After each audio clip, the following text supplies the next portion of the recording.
Good afternoon. My name's Gordon Lean. I'm the Regional Chair of Unite the Union. I've been given the honour of chairing this meeting today on the question and answer particularly. I know you come over here, Chairman. First of all, thank you very much for coming, and I think most of you at the hustings earlier. Yeah. How many were and how many weren't? Show of hands. How many buy a newspaper every week? only 2, 3, 4 people. You didn't ask the question clearly. I'm sorry. It's a bit of audience survey I always do because it's interesting to see us in the media. How many of you buy a newspaper every week? You're above the national average, way above. Wow. Okay. Not the Sun. How many buy the Sun or admit to it? Okay, all right. Listen, what I want to do, if it's all right with you, is be very brief, just setting out what this campaign is about and what we're trying to achieve from it. And then saying we'll have a discussion in which it's not just Q&A and so on, mainly because I'm not the fount of all wisdom, or indeed very much wisdom at all, but because that way we actually have a serious discussion on economic issues, international issues, environmental issues. Is that okay if we put it that way? So that way we have a kind of constructive dialogue during the afternoon. Are people happy with that kind of approach? Because I'm guessing that you don't all know each other. You're probably from all over the region, so it's a good chance for people to get to know each other. I was, like all of you, extremely upset, I'm sure, at the result of the general election on May the 8th. We lost the election, we lost in England, we lost in Wales, and we lost big time in Scotland. We did put on 1 million votes across England, but nevertheless we lost overall. And whilst it was always going to be a difficult thing to get an overall majority, there were quite strong signs in the last 2 weeks that we would at least emerge as a substantial, if not the largest party, and therefore be in a position to form minority government or something like that. That didn't happen, and we lost. And then you've got to think about why. It was a kind of strange election campaign for me because I was obviously doing a great deal of my own constituency where we had amazing result, high turnout, high majority, highest ever vote. And at the same time, I was campaigning also in Thanet, Peterborough, Norwich, Yarmouth, a whole lot of places where the results were very, very different, and not all bad, but very, very different. And you then ask yourselves the questions as to why we lost votes to UKIP, why we lost votes to the Greens, why we lost votes to the SNP, and then you sort of unravel the message we were actually offering as a party. I was there in Parliament during the financial crisis of 2008-9. The banks crashed the economy because of their lack of regulation, their exposure to dodgy US investments, and the government had to bail them out. It bailed them out by a combination of public ownership and quantitative easing, neither of which were wrong to do because it was a way of keeping them afloat. What was also right was to increase benefits, increase pensions at that time as a way of putting money into the economy, and also to introduce a 50p tax rate was absolutely the right thing to do. The 50p tax rate only ever lasted for 1 year. The mistake was that in taking the banks into public ownership, we didn't take the banks into public control. What we did was bought a majority share in them in order to basically recapitalise them. And the shares were held, or still held, by a government holding company whose first duty is to sell those shares off, which I think is a huge mistake, a mistake of catastrophic proportions, because they're being sold off at a loss, actually, which is kind of unbelievable, really. So we have a situation where the Tories are selling off bank shares that we bought. We didn't do enough to actually get control of those banks and direct the investments they should make, direct the ways in which they should operate. And it was deeply frustrating asking questions saying, well, why aren't you telling RBS to invest in manufacturing industry, to invest in cooperatives, to invest in all kinds of good things, instead of offering buy-to-let mortgages, and in the case of some of the banks, we're still offering accounts in tax havens and offshore accounts. These are state-owned banks offering tax haven accounts to basically deny the British taxpayer the income they should be getting. Well, what is all that about? You know, what is all that about? And so we then offered in 2010 a pretty high degree of austerity that would continue after the 2010 election. There weren't that many cuts in public spending before the 2010 election. We lost that election. We had the coalition government, and the coalition government brought in austerity. We seem incapable of discussing in our party what austerity is really about. Because is it a simple bookkeeping exercise, or is it actually about rebalancing the economy in favour of the private sector and actually leading to greater inequality? Look at the effects of 5 years of austerity. What has it been? Increasing child poverty, increasing destitution. I mean, look around the streets of every South Coast town, as I was pointing out this morning in the hustings.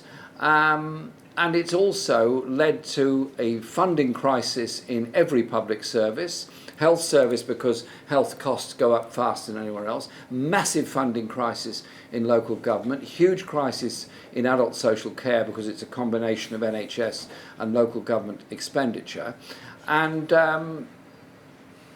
levels of underemployment, low wages that are very, very serious. So the debt actually gets bigger as wages go down, tax income goes down with it, and we therefore have a burgeoning bill on welfare which is in part subsidising low wages, and the other part of it, the even bigger part of it, is that which is subsidising high rents in the private rented sector. So I think we need to be brave enough and comprehensible enough to say, well, actually, the austerity agenda is fundamentally a political agenda, not an economic agenda, and the objective of the Labour movement should be that we care for everyone in our society rather than increasingly throw people away at the margins, and that we invest in productive industry, high-tech industry, infrastructure developments, and try and rebalance our economy away from solely development of financial services and other services towards some degree of using the skill sets that exist in Britain, and they are huge, of improving our productive levels and our quality levels in manufacturing industry. I think those are all absolutely achievable things. They're actually, when you think about it, pretty mainstream. Unfortunately, they're not mainstream within Parliament, and they certainly ought to be mainstream within the Labour Party. And maybe this debate around the leadership of the party has made a lot of those things mainstream in a way that they weren't before. Now then, we came into this contest because there wasn't enough of an alternative being offered. And it's been astounding the levels of interest and activism that have been promoted because of it.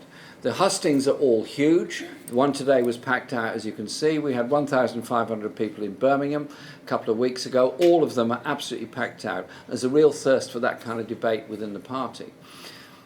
But that really leads us to two other points. One is on international affairs, which I'll come to, and the second is on the party and democracy, and then I'll stop.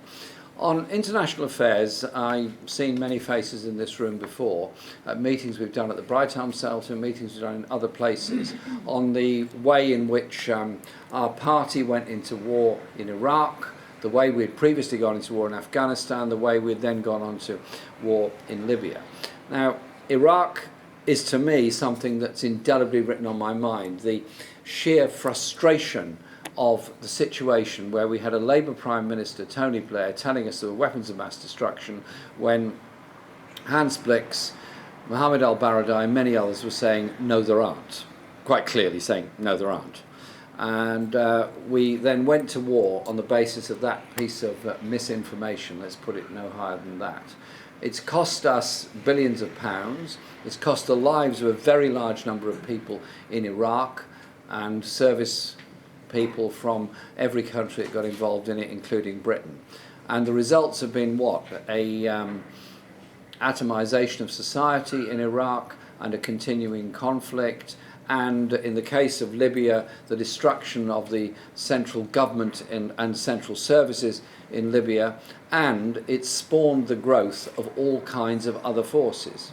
Now, Liz Kendall slightly oversimplifies the thing when I say that ISIL was formed solely because of the invasion of Iraq. No, it wasn't. There's lots of reasons behind ISIL's formation. What I do say is that the bombing of Iraq, the bombing of Libya, the occupation of Afghanistan has led to the growth of some very difficult forces, and that has been paralleled by the rise of Islamophobia across Europe and to some extent in Britain. There isn't one simple answer to any of this, but I do know that the idea you would just engage in one war after another, after another, after another is actually going to do anything other than get you another war at the end of that particular list of wars. And so we're then faced now with the question of Syria and what's going to happen there. I was part of a cross-party group of MPs that opposed the supply of arms to the opposition forces in Syria, and eventually took part in that debate and the vote we got when we did not give the government the authority to go ahead with the using ground forces or other forces in Syria in 2013, and that had a knock-on effect in the US where there was no vote ever taken and the US did not become involved. I thought that was a very, very significant turning point in British political history. It's the first time I can find that Parliament has actually said no to a government's request to go into a war. Later on, there was another vote about sending forces into Iraq, which I was opposed to, but it was carried and there was a degree of authority there. The news that came out yesterday about the Freedom of Information Act request, which shows that there are British pilots involved in the US operation, is, I think, deeply disturbing because it shows a contempt for Parliament by the government, and it shows a lack of any serious issue of discussing the thing politically as to what we're going to do. And then you have to ask yourself, that's going to come up on Monday, I don't doubt. You then have to ask yourself another question. ISIL, where does it come from? It's got a lot of money, it's got a lot of arms, it seems to have no problem importing arms and no problem exporting oil and no problem in funding itself. Is there not possibly, I raise it no higher than that as a question, of the huge volume of arms sales that we have made to Saudi Arabia and every other country in the region, which then end up being used by those forces, and of course the oil that's sold and the money that flows in from neighbouring countries. And so I am not in favour of Britain getting involved militarily in it, but I am in favour of saying we should stop the arms supplies, we should stop the flows of money and try and isolate that, give more support to the refugees and use the changed political landscape of the nuclear deal with Iran as a way of bringing about some kind of wider peace conference within the region, of the sort that should have been held with Iran's involvement 2 years ago to bring about a ceasefire at that point in Syria, rather than allowing the whole place to atomise downwards into the destruction of the whole society that's gone on there at the present time. And so I think you have to be prepared to make political moves which sometimes are quite difficult. I went on a delegation to Iran 18 months ago in the company of Jack Straw and Lord Lamont and Ben Wallace MP. It wasn't the easiest week of my life. There was a lot of discussions of the history we've all been through. But, you know, I was prepared to go because I thought it was right that we engage with Iran on the nuclear issue. I personally wish nobody had nuclear power, but I recognise in law they're allowed to. I want nobody to have nuclear weapons, including our country, and that would obviously speak for Iran as well. But I also used the opportunity at every meeting we were at, and we were at a great deal of meetings during the week we were there in delegation, to raise the issue of human rights, of trade union rights, of women's rights, of minority rights, of language rights, and involvement with the UN Human Rights Council and a European human rights dialogue. So I thought it was worth doing to raise those issues, and I would do it again, because I think you have to engage with people, even if they don't like what you're saying, even if you don't like the replies you're getting. You're not going to get anywhere unless you actually start putting the pressure on to achieve those kind of changes. And so I think we have to be serious that we don't want to become a Labour Party that becomes synonymous with always doing whatever the Americans want and go into the next war and the next war and the next war after that, but instead start to look at the world in terms of divisions, of poverty, of human rights abuses, of the wars for resources, and do something better and something different. Which brings me on to the question of nuclear weapons. This is something that has been with me all of my life. I cannot countenance anything moral about possessing a weapon of ultimate mass destruction called a nuclear weapon and even thinking about using it. I went to the Humanitarian Effects of War conference in Geneva last year. Vienna rather, it was the British government and the US government eventually arrived at that conference and eventually rather reluctantly took part in it. We had the first 1.5 to 2 days was on the effects of a nuclear explosion in the most excruciating detail presented by scientists and others of what would happen. Nuclear explosion somewhere in the Pacific, what happens to the atmosphere, what happens to the ecosystem, what happens to the economy as a result, what happens to food supplies. Then place that somewhere else in other parts of the world, and it's just truly horrifying what one nuclear explosion could do and the long-term effects it would have on the entire planet. And it was extremely well presented, very scientific and very well put, and interestingly there were I think 180 countries represented there, and all the delegates were there the whole time listening to it. And then we came on to the discussion about possession and use of nuclear weapons. And the US spoke at some length about how their security depended on having nuclear weapons, and they thought it was a good idea for the rest of the world not to get nuclear weapons because they needed them for their security, which I'm still trying to work that one out, but no doubt there's an answer somewhere to it. And then the British government got up and said much the same, but said it better and slightly shorter. But essentially the argument was that it had to be, for our security, we needed them, even though we didn't really want them. We were sort of forced into this position of having these nuclear weapons, and that's why we're doing it for the good of the rest of the world. The logic there slightly lost me at that point, but I was trying hard, I honestly was. And they were just met with a complete flat, stony silence by delegates from all over the world. Who speaks next? Abdul Minty on behalf of South Africa, anti-apartheid campaigner all his life, overthrew apartheid, now part of the ANC government in South Africa, who just said, we got rid of nuclear weapons for our security, for our sanity, and we want to live in a continent free of nuclear weapons, we want to live in a world free of nuclear weapons. Who has the moral high ground here? US and Britain or South Africa? Well, you know the answer as well as I do.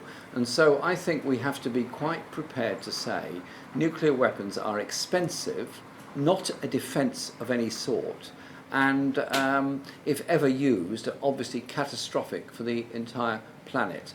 Is this unpopular with the public out there? Well, I'm sure there are people out there that think somehow or other our position in the UN Security Council and other places guaranteed by nuclear weapons. I'm sure there are. But in reality it's not, and I have taken part in discussions through the Nuclear Education Trust and others with pretty high-ranking military people, many of whom are very sceptical about nuclear weapons. So I think it's an issue we should be prepared to take on. And I certainly am putting that forward as part of this whole campaign. But don't run away with the idea that we cancelled Trident and we've suddenly got £100 billion to spend on schools and hospitals.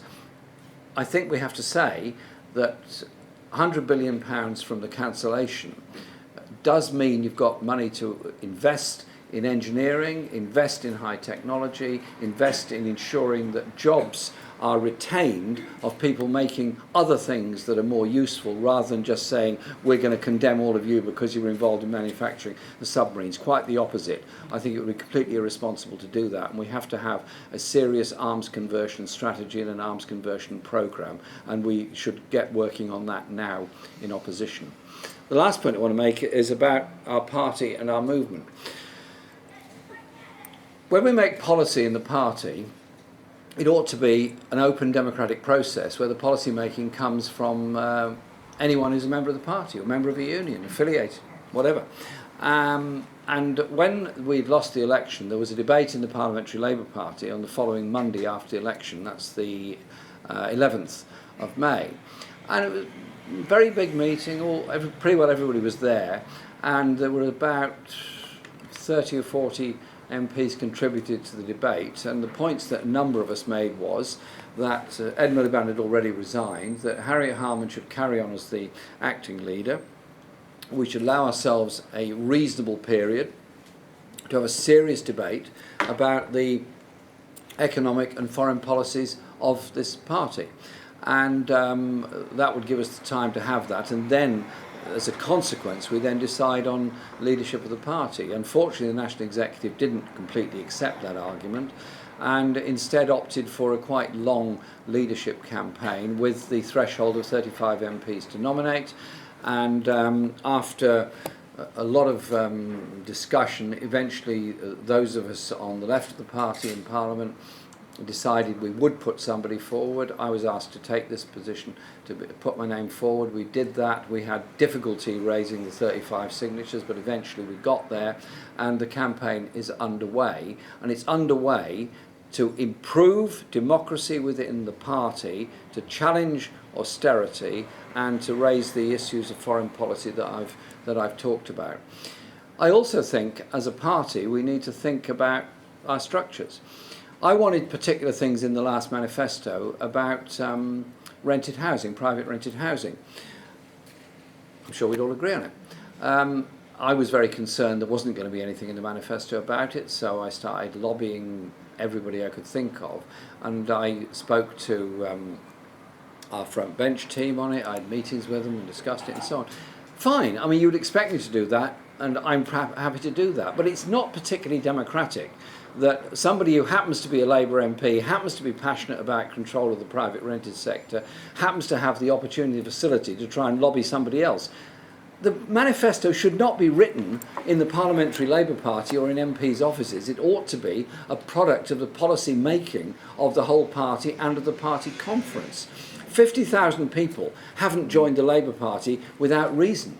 They want the party to be more in touch with opinion and the public. They also want to have a say in how the party puts itself forward. So one of the big demands has to be to alter the democratic processes in this party, to reinvigorate conference, reinvigorate the National Executive, reduce the power of the parliamentary party and shadow cabinet to decide on policy, so that the massive expressions of deep concern about austerity and all the other issues actually find traction within the Labour Party through its democratic structures, rather than somebody deciding at the top on the basis of an opinion poll or focus group what the policy of the party actually has to be. What's been really exciting over the past month has been the numbers of people that have come back into the party who haven't been in the party for years. The numbers of young people who've got very, very active in this campaign because they want to see something very different, and they don't want us to spend 5 years just waiting for the next election. 250,000 turned up on the anti-austerity march. How do I know that? Because it's the first time in my lifetime the police and the organisers of a demonstration have agreed on the attendance. So either it's a conspiracy between the anti-austerity movement and the police, which I think is a bit unlikely, or it was the genuine figure. Now, that is massive. And I met people on that demonstration, some of whom had never been on a demonstration in their lives before, some of whom you wouldn't say they were particularly poor or particularly hard up, but they did not want to see libraries being closed, swimming pools being closed, public facilities sold off. They did not want to see their councils so brutally underfunded they couldn't deliver adult social care and all the other services. They wanted something different. So why can't we as a party say, we're proud of the NHS, we're not going to allow it to be hollowed out and sold off, which is what Jeremy Hunt and his colleagues are trying to do at the present time, and turn it into a health service of last resort rather than what we want, which is a universal health service of first call for all of us equally to get treatment. But there's a but. But would we do and say the same about the principles of the welfare state? Because that very brave government, 1945 to 51, did say the same. Did say there was a welfare state, and it was a liberal, not a socialist, who wrote the Beveridge report. Beveridge was a liberal, but he said it should create a society that prevents anyone falling into destitution. It clearly doesn't work. I meet destitute people every day. You probably do every day. And so we then end up, instead of defending the principle of a welfare state that prevents that, we end up joining in with Benefit Street, joining in with a tax on benefit scroungers, etc., etc. I'm not in favour of anybody fiddling the system. I'm not in favour of any levels of fraud. I'm in favour of a system that does support and protect people when they need it. But we have a system that doesn't protect people when they desperately need it, So many people who are suffering mental illness end up on the streets when they shouldn't be. They should be cared for and supported for. We don't have a housing system that houses everybody, but we do have a benefit system that gives a great deal of subsidy to the private rented market through their rent levels. I will oppose the benefit cap, not because I'm in favour of spending all this money on subsidising private landlords, but in the absence of regulation, it's the only way of preventing a lot of families falling into destitution or being moved out of their community. My constituency is central London, it's Islington North. We are suffering social cleansing at the moment. Social cleansing because of the way in which the benefit cap operates in the private rented sector. That's not right. So there's a lot of things for us to campaign on. So why don't we as a party be proud of what we are? Be proud that we want to live in a coherent, cohesive society. Develop an economy that does work for everybody, does bring services like the railways fully into public ownership, and does protect people, and does become a force for good and for human rights around the world, rather than just an adjunct to the United States foreign policy. None of this is a pipe dream, none of this is that excessive. All of this is achievable. Wouldn't it be great if the Labour Party became that huge social movement in our community that can help to defend people in this very difficult period we're in now, but look to a future where there is real opportunities for everybody? And it's just incredible the numbers that have come forward and clearly are excited by the idea of a radical agenda. Whatever the result of this election, I have no idea what it's going to be. I'm not making any predictions at all. We've already changed the music, changed the agenda, changed the narrative, and that narrative isn't going to go away. It's going to be there for all time. Thank you very much.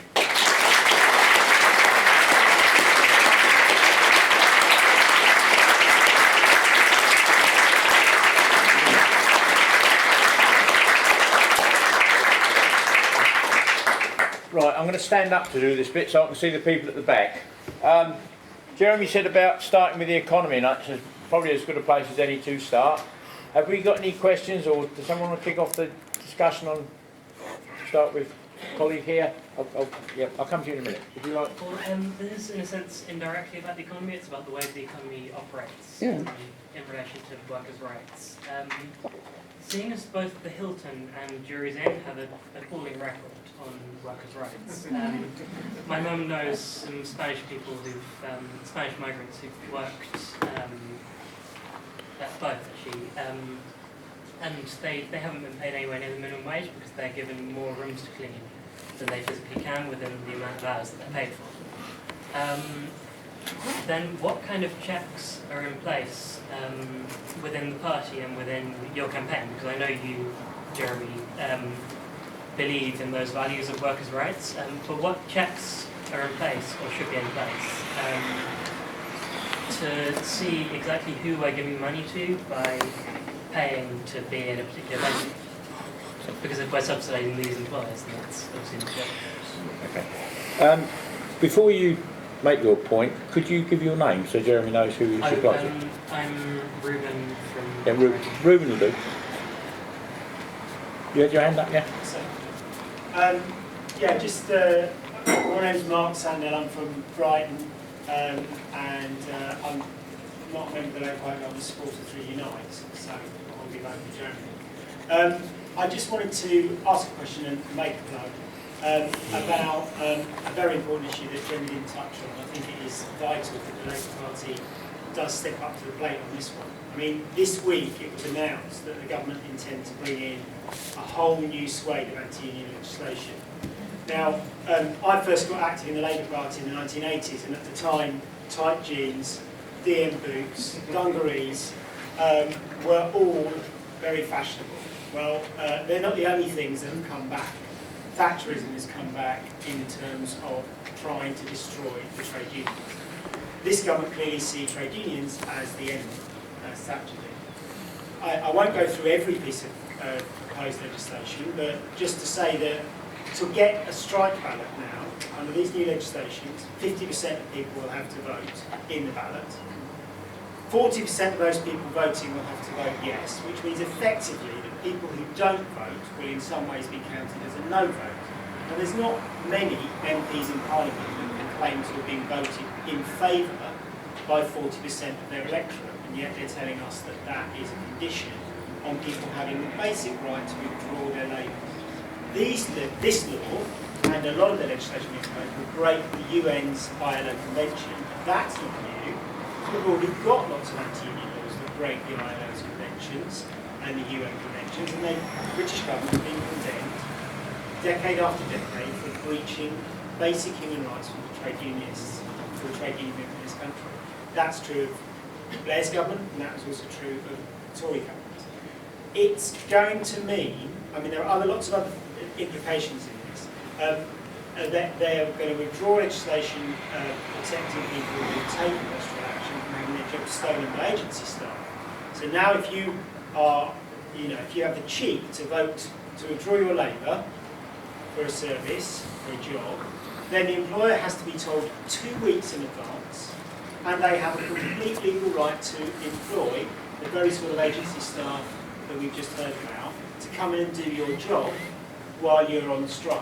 Now that used not to be allowed, it used to be illegal, that will be got rid of. Lots of other things are going to be done to try and destroy the trade unions organisation. So they're going to encourage employers not to allow unions to have subscriptions taken out of wages. They've already started this process in civil service. It's pretty clear that across the board this is a massive attack on unions. I'll stop there. Yeah, What I'd like to say is, Jeremy, could you comment on the legislation? I'd like to know what you think the Labour Party should do outside of winning the next election. And lastly, there's a meeting this Tuesday when I was with the Trades Council down in the ethnic minority resource centre just down the hill, which will be discussing amongst trade unions in Brighton what we can do about it. So 7 o'clock this Tuesday. Okay. And Jeremy will come back. Stand up, I wasn't talking. Yeah. My name's Dave Russell, I work at BINDEP, GB rep there. My question is about the Electoral Reform Society, because at the moment, carrying on what this gentleman said to do with industrial action, and nobody goes on strike for the sake of it. You know what I mean? It's a case of you go on strike to force your managers to sit round the table, your employer to sit round the table for meaningful negotiation. Now, quite often I've been on all the marches for the NHS and that. You get abused, get a job. That's what people don't realise is nobody goes on strike because they like it. Okay?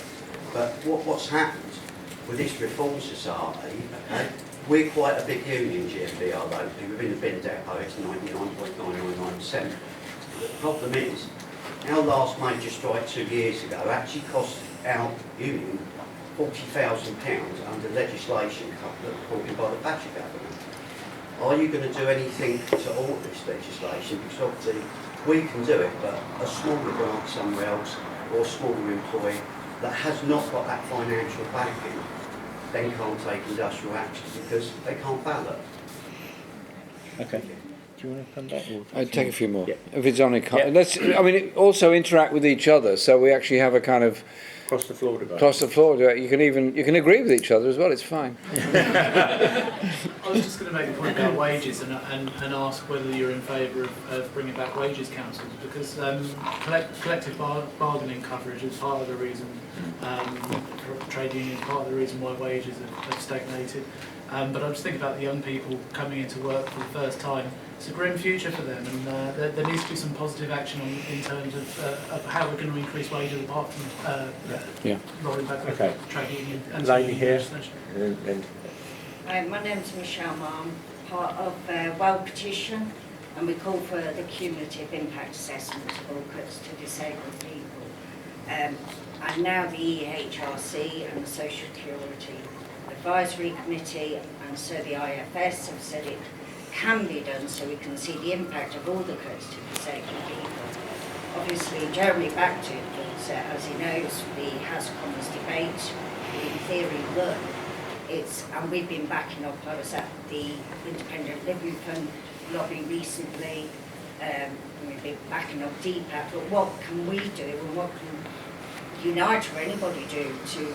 Because it's only Osborne now who's refusing to do the impact assessment of all cuts to disabled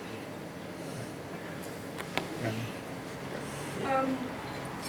Hi, I'm Miriam, and I just had a question about, as someone who is anti-austerity and pretty much anti-Tory views on economy, pretty much the opposite, as right-wing media has such a big influence on public opinion about the economy and all this stuff about living in our means and all of that bollocks that they put out, how would you, what would your defence be to that sort of attack and that influence public opinion that would be completely against you?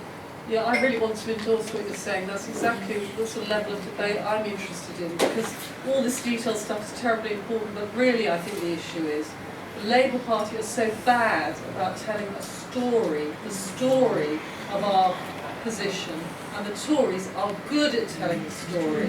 And to me, that's what we've got to get right. All the detail stuff's important, but we've got to get the story right. They're much better at making complex things simple. And that's Yes. what we've got to get better at. Yeah, and why can't we tell a story that is believable, credible, that people can connect with, in language people can understand? We saw some of that at Hastings today. Yeah. They sort of went through the economy and the effects Yeah. that happened before. Yeah. It was very encouraging to see. But you didn't get much of that, did you, during the election? No, It was exactly. just really dispiriting. I want to bring the lady at the back in. Yeah, and then, right. Yeah, you, yeah. Hi, I'm Laura, I'm a junior doctor who works just down the road. My question is just about putting things in simple terms, really. The Conservative government claims that because of the economic downturn, we now have less money to pay for benefits and decent wages for our nurses, doctors and teachers and things. And today you mentioned that austerity has widened the gap between rich and poor. Can you in like a really simple way explain how, by sort of, rather than using austerity to save money, actually injecting money into the economy and help so that we can pay for decent wages for our public sector and to look after the people? Okay, lady right at the back in the red shirt, and then the lady in front, right at the back, and then. Thank you. Yeah, I'd like to talk about the issue of media that a couple of people brought up. There's a couple of things. We're never going to get Murdoch to tell our story, so there's no point in trying to think about that. And actually, what we've got is social media, and what's happening is the power of the multimedia corporations is actually coming down, and the power of social media is actually rising. And I think that's been proven since the day Jeremy stood, because what's happened on social media, helped by the influx of young people into the Labour Party, we've shown what we can do with social media. And I think we should not be so worried about right-wing media, because if you look at what happened in Greece with the Oxy vote, actually what happened there, it wasn't just the Greek media against them, it was the world media against them, and 61% of people still voted no. So the story, getting the story right is one thing, and I think we've all more or less got the same story, but I think the reason Jeremy's campaign is growing faster than anyone else's campaign is because he tells his story, or our story, to every person every day, because he's involved in so many campaigns. Those other three, they're absolutely, I can't believe it.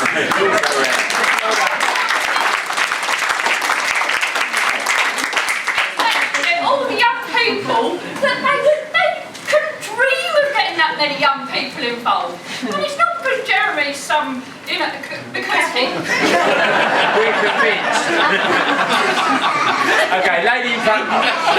It's not because he's some god. It's basically because he's singing our story. He's singing our tune. And I think it's really brilliant the way he's tried to conduct this meeting to get us to talk to one another. Because for too long in the Labour Party and in the movement on the left, it's like we're asking him, what do we do? What about this, Jeremy? What about that, Jeremy? Let's look at each other. We shouldn't even have seats facing that way. We should be in a circle. Because Jeremy's going to go away in a minute, and we're going to have to talk to each other and decide what we're going to do. Really, we're all doing it.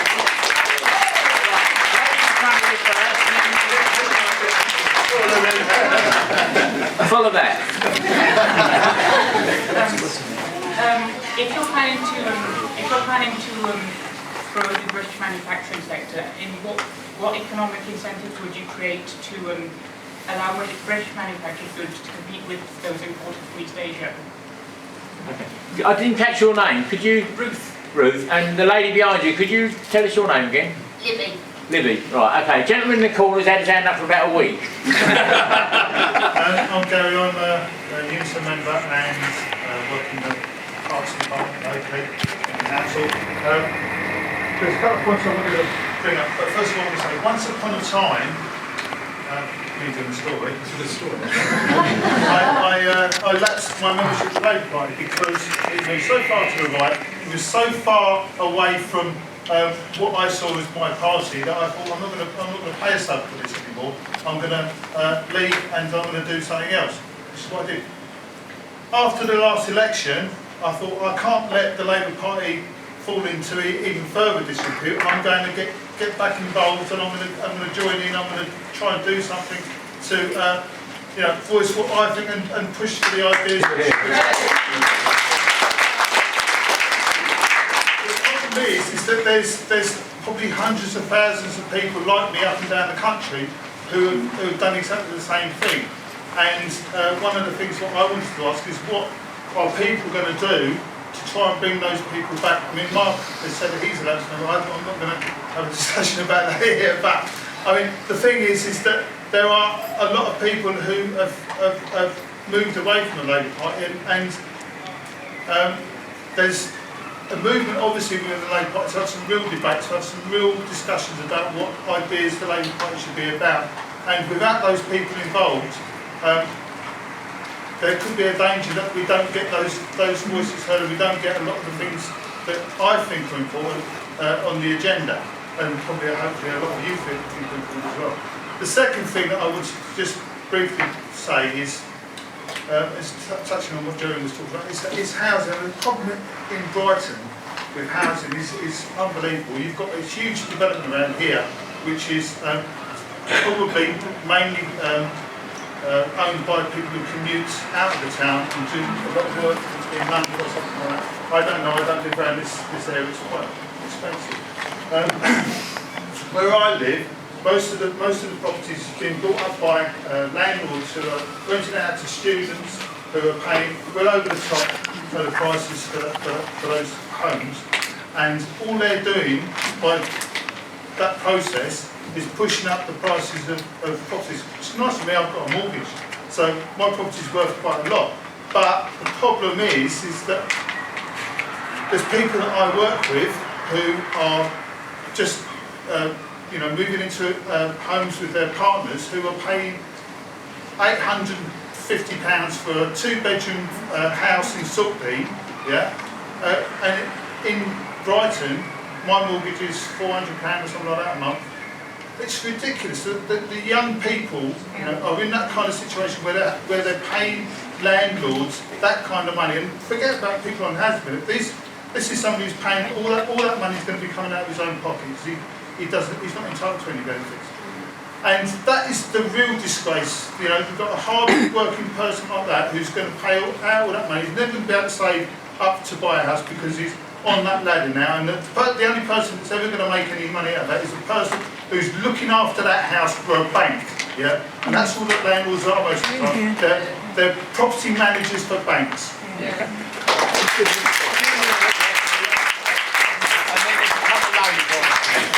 Nick Moriarty, used to be the Policy Groups Alliance and National Policy Forum down to the South East, and realised it's a talking shop. You're right, Jeremy. Policy, we need to be defined it properly within the party, and not at some of these quando things that we Blairites elected. I think it's great that you come back now, brother. I've been in the party since 1979.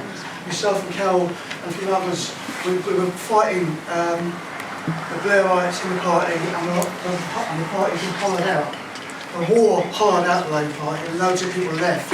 It's good that Jeremy's now fighting, and we keep rallying behind Jeremy, and we come back and we have a fight back, because it was hard before. If you said no to the Blairites, all of a sudden there's some sort of left-leaning trot. No, I remember the Labour Party who believed in public services, and believed in kids having proper education. And we did this in the party for years, and we were on our own for years. It's good that we've got people coming back.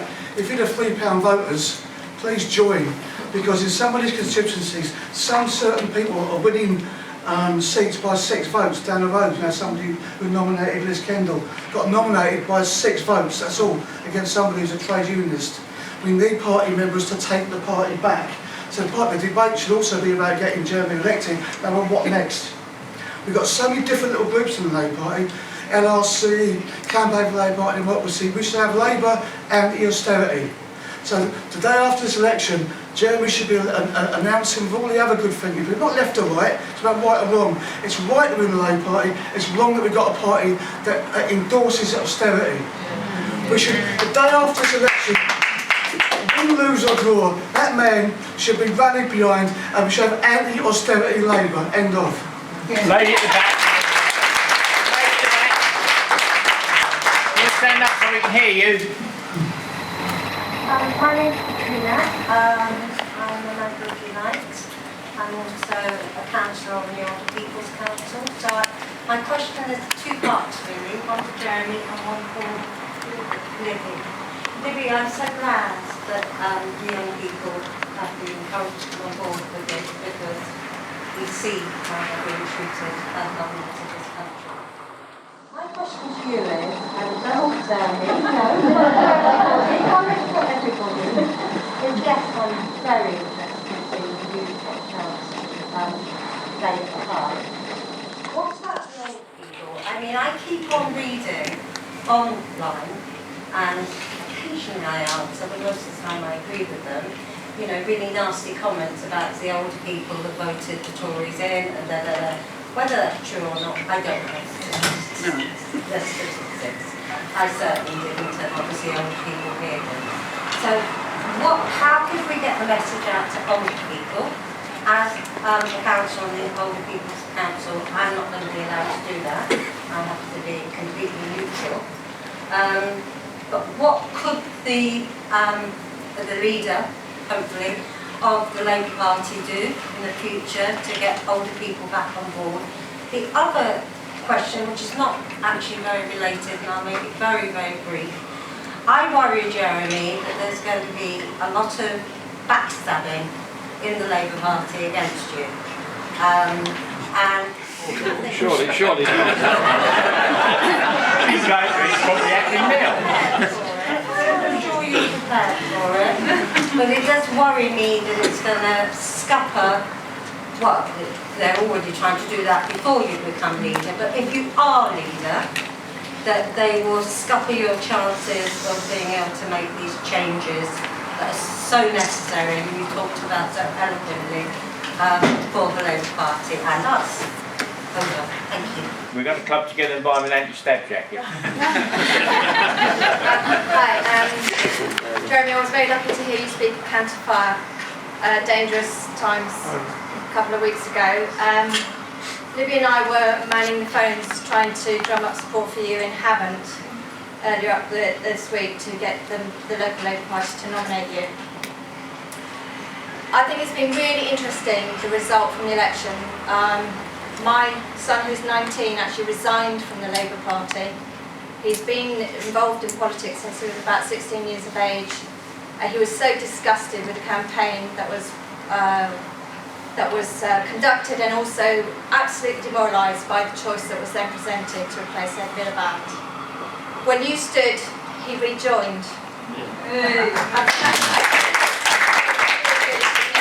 I think there is a lot of support for young people, for you. And when we were on the phone, a lot of people kept asking me about Jeremy's age, and you know, keep it quiet. And I said, well, I actually did think there was a big support from young people, because young people know that they've been left out in the cold with their education, with their housing, with their opportunities of work. But I think what came up a lot, and it's a lot of people that we spoke to in Havant were probably people my age and maybe a bit older.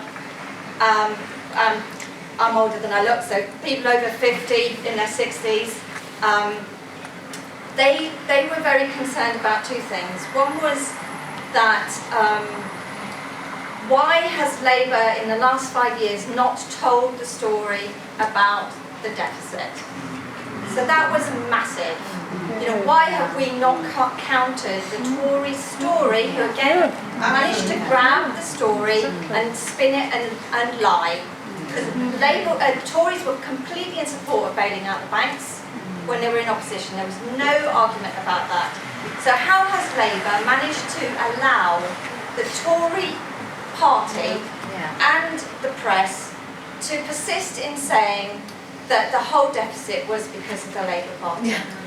So so I think this whole thing about the story, we need to carry our stories, and I think that's one of the things I really appreciate about you standing, is you're carrying different stories into the media, into the light of the media. The other question that people were asking was, Jeremy's going to be monstered by the press. And I personally think you're more than adequate to deal with that, having watched you recently on the TV. But I think, again, it's the same thing about going to the media and saying, what's wrong with being socialist? Do you know, why is it so bad to be a socialist? Can we not talk about values? Can we not talk about principles? Can we not talk about things other than right or left? But also, I do think as a party, we need to own proudly our tradition. That's all I want to say. Cheers.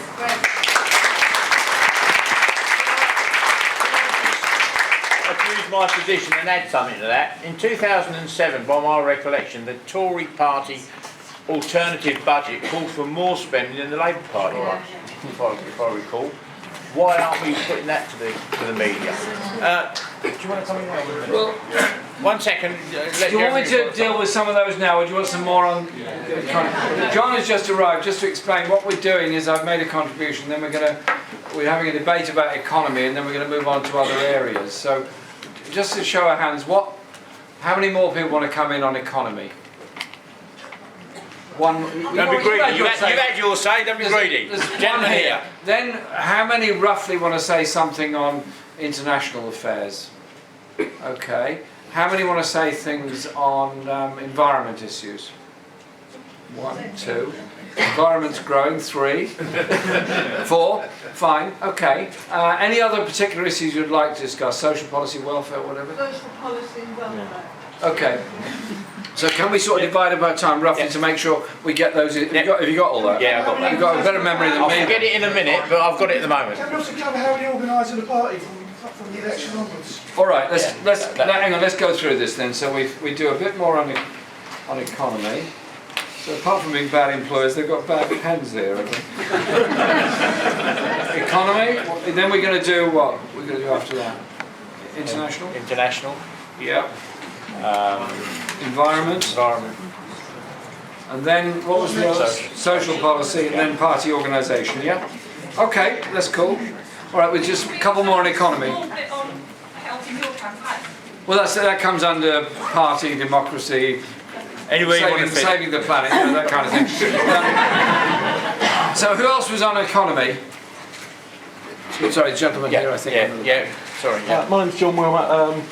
Just a little bit of background. I'm a lifetime Labour supporter, but I found it increasingly difficult to support a right-wing Labour Party, which is what I saw develop over the last couple of decades, I suppose. The result of the last election, I was actually away with my girlfriend and she burst into tears. She is a single parent, low income, self-employed, living in private rented accommodation. For all of those reasons, she saw the next 5 years as forcing her almost into destitution, if not literally destitution. And I felt quite impotent. There was nothing I could do about that until I heard that Jeremy was standing as leadership candidate. And that gave me hope, and I absolutely welcome the potential of a return to a left-wing party, a party that isn't afraid to use the S word, because we have seen a Labour Party that was scared to say we are socialists. Now on the subject, particularly perhaps of my girlfriend and economy. Speak up, I can't hear sorry, you. But particularly about the economy. Austerity is all about this magic figure of saving £12 billion, and yet we see constantly big business and overseas businesses costing us, I think the figure is put at 120 billion. We don't need austerity if big business pays its way, if foreign business pays its way. You didn't comment on that, Jeremy, and I'll be particularly interested to hear what you have to say about rebalancing the tax burden on the country. Was there someone else had their hand up on the economy who hadn't spoken as yet? Yeah. Could you speak up because James Brighton. James. What those that are 13 gone to university now leave with a debt of say £40,000. Perhaps they might have wanted to do a master's degree, but there's no support for that these days, so they wouldn't be able to do it. And they then get a job perhaps in Brighton and earn below the average national wage, not much more above the minimum wage. How they're going to get on if they do want to have own property, have savings, do things that people should want to do. And even those that travel all the way to London from Brighton to perhaps pursue jobs with their cars in Brighton and pay thousands of pounds to get on train travel to London. And the trains from Brighton are so unpredictable, unreliable, that actually it's unsustainable for someone to do that and have to find themselves moving to London where they pay incredible amounts for accommodation, etc. So what will you do for those that actually don't have the support from the government through the social services, etc., that are just want aspiration and want to know how they can make something in their own lives in this country? I was out campaigning with Peter Carlin, who is one of us, and one of the problems I found in the debt was that people thought that Labour was too unpredictable, that they didn't support those that did have aspiration. So small companies fear the rise in the minimum wage, etc. So how do you support entrepreneurs, etc.? Okay. Libby, as you the only other one that had your hand up that I saw at the time, I'll let you have, but make it brief, please. I'll make it really, really brief. About getting old people on board, my mum, who introduced me to politics, my mum and dad were members of the Labour Party when I was growing up, and she's very elderly now and disabled, and she was so proud of me just for rejoining the Labour Party recently and coming to this meeting. She's staying with me and she wanted to come, but I was told that there was no more seats, and she would have come, and it would have been, if there'd been a seat, it would have been the first time she'd done anything for the Labour Party in about 30 years. So it's not just young people who want to re-engage, it's people like my mum who's nearly 80. And actually, we don't need sound bites like the other three. To do something for old people, we're already, we've already got the story. We do something to protect their pensions and to keep them in line with inflation, or actually raise them more. That's the thing about the old people. But with the economy, just one really small thing. We need to be clear about the difference between debt and deficit, because the Tories have borrowed. The debt that they've got us into is actually astronomical, and the amount of deficit each year under the Labour Party was 42 billion. Under the Tories, it's 120 billion. And I think it's really important for the ordinary person that we talk about debt rather than deficit, because actually the Tories are the ones who've got us in massive debt, and they're not balancing the books. Every time they say balance the books, I want to scream. They do not balance the books, it's a lie. And I think we really need to expose that lie. They have no intention of balancing the books, they have no intention of ever paying off the debt. So we really need to stop them being allowed to get away with those lies. Just to reinforce your point, SENPEC, which is the regional pensioners convention, part of National Pensioners Convention, 4 of their officers, because they have their own elected officers, all pensioners, one of whom is 80, have all rejoined the Labour Party in the last 3 weeks, specifically to support Jeremy's campaign. All right. So yes, older people are wanting to get involved. Last question on the economy, or point on the economy. To kind of take a theme from what a lot of people have been saying, what can we say to people who think Labour needs to move to the right in order to win elections? Go away. Join the Tories. Jeremy.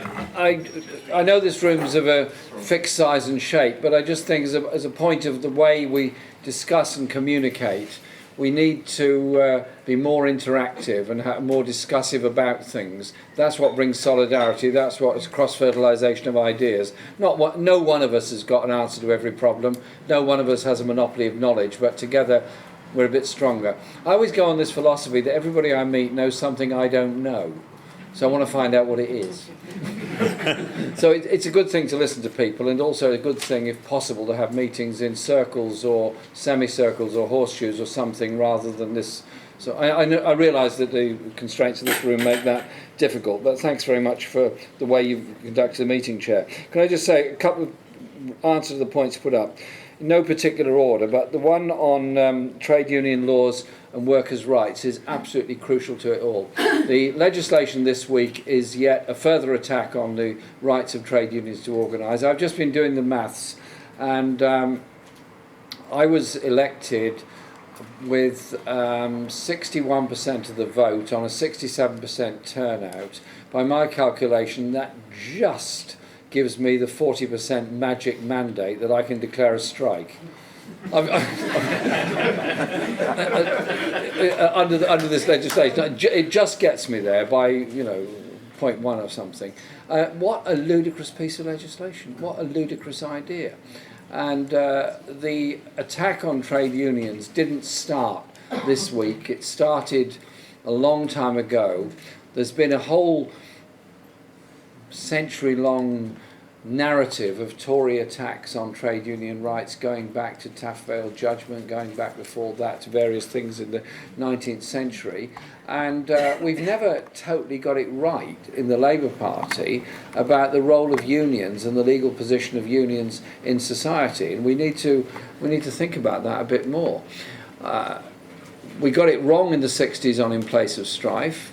We then introduced the Tories introduced their National Industrial Relations Court and virtual criminalisation of unions in 1970. That was then met by the AUEW and others that fought against it. And we then got the 1975 legislation that Michael Foot introduced, which was a great step forward. Then the Tories came back in 1979, big time attack on unions and union funding. And I'm sure there are some people in this room that remember the miners' strike, when the miners' unions' finances were completely sequestered. They had no money whatsoever, and I've got mixed memories of carrying suitcases full of money to the NUM in Yorkshire, which I'd collect, not me, but lots of people had collected, as a way of making sure they could feed their families and feed their children during that strike. Those were desperate days, and the solidarity that was shown by people all over the country was truly amazing, what happened there. So when we came back into office in 1997, we missed more than a few issues that we should have taken up, one of which was the protection of the union's position and its financial independence. And also, it's not particularly extreme, but to follow the International Labour Organisation's guidelines on rights of organisation, rights of sympathetic strike action, and all the other issues that are behind it. And instead, what the Tories are doing is attacking union funding, attacking union funding at source through their attacks on the PCS, and obviously attacking the right to strike and the right to take action. Now, most members of most unions actually do not want to take strike action. It costs a lot of money, it's quite difficult to do, but it's a weapon you have to have. In extremis, it's a weapon you have to have. And if you take that away, then the union is weakened, the whole principle of the union organisation is weakened. So I think John Hendy QC has written some very good stuff on this, and I would personally adopt his 10-point plan for union rights and workers' rights, which is about collective bargaining agreements, which is about industry-wide pension agreements, which is about industry-wide wage agreements and industry-wide training agreements as well. There's a lot that we can do there, and I was, before I became an MP, a union organiser with NUPE, National Union of Public Employees, and before that I was a representative on wages councils for the tailors and garment workers unions when we did have wage regulation industry-wide. And because we had wage regulation industry-wide, it meant the competition between the clothing companies then was on the quality and quantity of that they produced, rather than their ability to exploit the workers they've got. And that surely is something that we should think about and aspire to. So we're going to have to fight this piece of legislation very, very hard indeed. But it also means that we've got to recognise some quite uncomfortable truths. Union membership is now, give or take, 6 million in the UK, 3 million of whom are affiliated to the Labour Party. I hope some of the other unions, if not all of them, do decide to re-affiliate to the Labour Party in the future. Certainly I would absolutely welcome that, and I'm sure everybody in this room would. But we also have to be sanguine about union organisation and union presence, because amongst young workers it is growing, but it is very, very difficult. So if we introduce the basic right to be a member of a union wherever you are, and to be represented, albeit initially on an individual basis and later on a collective basis by the union, that surely is a step forward. And so let's support union membership campaigns in the fast food industry, in all the call centre industries and all those places, to bring people, particularly young people, into membership. But also the unions are changing very quickly much more into social organisations, a bit like the Latin American unions, where you join the union, you stay in the union all your life, but your family, if they want to be, can also be in the union with you, and the union will represent you on all aspects of your life, not just your place at work. So we've become a strong social presence, a social union, as well as an exclusively workplace union. And I think those are areas that we can certainly strengthen and develop. The trades councils have a great role to play in this, because they clearly represent all unions locally, and we need to have those campaigns. I mean, you wouldn't fight a campaign to defend a hospital without involving the users of the hospital and the local community and the union. Same applies to lots of other things in life. So let's be optimistic and proud of those things. The other ones is how we deal with the economic development and economy. You see, we have a grossly imbalanced economy in Britain, grossly imbalanced between the public sector, which is big but declining slightly in size, or considerably in size if the Tories have their way, and a manufacturing industry sector that has basically gone down quite a lot, and a service sector that has gone up a great deal. Do we want a stronger manufacturing base in our society? Yes, we do. Do we want to be on top of high-tech industries, particularly energy-efficient green industries, where we've certainly got the skills to do it? Yeah, absolutely we do.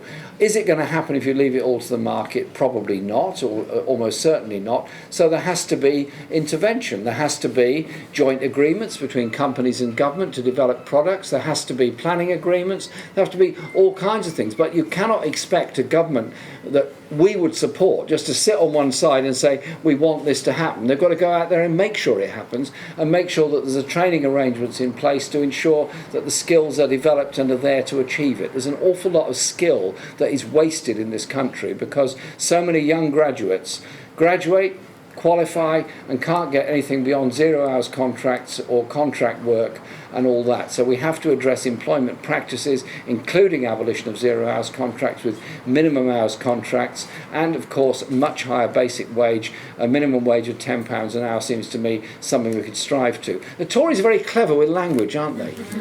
I mean, Thatcher actually was very clever at grabbing the language of the left of freedom and liberation and convert that into the ability to exploit, the freedom to exploit, whereas we would see freedom as something else. They're doing exactly the same by the use of the word living wage this week, knowing it's by and large the language of the left. It's suddenly become the language of George Osborne. They're very clever at that. And so I think we've got to be clear about how we express things and the language that we use and the way we mobilise people, but also use the creativity of people. I mean, it's a long time ago, but if you don't mind this slight anecdote, in the 1970s, at one point I was working with the engineering union, and British Leyland had just been taken into public ownership because it was in serious problems. Tony Benn was the industry secretary. He came to us and said, I want this industry to be run in a completely different way. I want industrial democracy. I want the skill sets of everyone in British Leyland to be brought to bear on the future of this company. And he gave us the time and the space and the opportunity for a 6-month process that we could draw up a workers' plan for British Leyland. and the skills that came out, the imagination that came out, the ideas that came out. Imagine 3,000 people at a meeting in Birmingham having a whole day conference on the future of their company, discussing all the things they want to do, different products they could make, and all the rest of it. It was great. Then along came the IMF making a loan to the British government, and along came the IMF and said, you can cut that nonsense out, we're not having any of that kind of stuff. You know. And so the skill and opportunity and optimism that's there, let's harness it and use it. It can be done. The question on housing, which is related to the economy, because bad housing has a bad effect on the economy. Well, some questions came up about that this morning, and I was pleased. The housing situation in Brighton is almost, well, it is London by the sea in more ways than one, and that is the question of housing. My constituency is, give or take, 40% social housing, the majority of which is council, 30% owner occupation, and 30% private rented. The private rented is very expensive. The owner occupation is unbelievably expensive. Probably 90% of my constituency could not afford to be first-time buyers in the constituency. The figures wouldn't be that different around here. And the cost of private rented is enormous, and the quality of it varies from the good to the terrible. A big emphasis on the latter part of it. What's the way forward on housing? Well, surely we have to say that all governments have behaved pretty badly on housing. In reality, the only good quality secure housing for many people is council housing at a social rent, not a market rent, and we set the rent on the basis of the economic cost of the housing, which is how council rents are set, and develop council housing, which has a big beneficial effect on education, health, and everything else. And so that would be my first priority. The second would be to regulate the private rented sector. Rents in the UK are twice the European average, at least twice the European average, and rising very fast. And because the way in which the particularly London property market operates, we've got this sort of really perverse situation where there's a lot of quite odd sums of money coming in to buy up large amounts of property and land in London and the South East, much of which is deliberately kept vacant at the end of it, in order to increase the value still more. And they use it as a kind of bank machine, really, at the same time as people are being made homeless because they can't afford to stay in the private rented sector. Isn't it a time for a bit of public intervention? Public intervention to regulate that market, as well as supporting local authorities on a building programme. And I know it can be unpopular with people, but I cannot be convinced that right to buy during a time of housing stress and housing shortage is anything but an unwise thing to do. For those places that are bought under right to buy, over the past 10 years, more than a third of them in my constituency have ended up in the private rented sector, and the replacement rate is 1 in 20 of them in most parts of the country. So we are losing stock when people desperately need it. I don't have a problem with people buying their own places to live outside of the social housing sector. And so when this thing came up, I kind of rhetorically said on LBC, they were going on about the right to buy of council, right to buy of housing associations. I said, fine, absolutely. They said, what, have you changed your mind on it? I said, no, I just want some equality. And they said, what kind of equality do you want? I said, right to buy for the private rented sector as well. How about that then? They said, you can't do that because you destroy the housing market. Oh, really?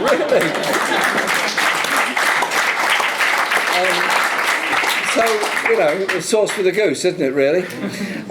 And so, on housing, I think we have to be very, very determined and very, very clear of what we want. The last point, before we sit down and we go on to the next section, is on media and how we put our message across. Well, yeah, there are elements in the media that are pretty hostile to us. I've noticed. And there are elements in the media that don't wish to engage in any kind of political debate. They only want to engage in personal abuse and all that. I don't do personal abuse. I'm not interested, don't care, not bothered. That's not where I'm at at all. I want us to have serious political debate on the issues that are facing people all the time. And we are not going to find it easy ever. We never did, we never will, because there are very powerful forces out there. But look at the possibilities. NUJ Charter, Very good starting point on ending the monopoly ownership of broadcasting and print media. Very good starting point. Supporting community newspapers, local newspapers of community value, all those kind of issues. Good. Use of social media, very, very important, and it has completely transformed everything politically. These days, all of us communicate with each other by social media or emails in some way or the other. And it's a different form of communication. It's a way of bypassing those that seek to control the agenda. But, it's quite a big but, we've also got to be sure that we do try to dominate the narrative of the agenda. So is the agenda going to be, it is vital that the books balance by date X? Or is the function of an economy to make sure everyone is fed and everyone is working and everyone has somewhere to live and everyone has a social service? So surely that is what the function of society is about. And so I think we have to be clear how we put things across. Now, the Tories are very good at saying Labour crashed the economy, Labour spent too much, and then they dig out that rather unwise note that Liam Byrne left in the Treasury. I mean, I don't know him terribly well, but I guess he's got a sense of humour somewhere, and he probably thought it was quite funny at the time. I don't think he's of that opinion anymore. But it is a nonsense, isn't it? That it wasn't Labour spending that crashed the economy. It was bank deregulation and all that went with that crashed the economy. Can we get an equally simple message in the future? I think the message has to be that we want a society that works for all. We want a community that works for all, rather than this deliberate enriching of the rich and impoverishing of the poor, which is what austerity and what this government is all about.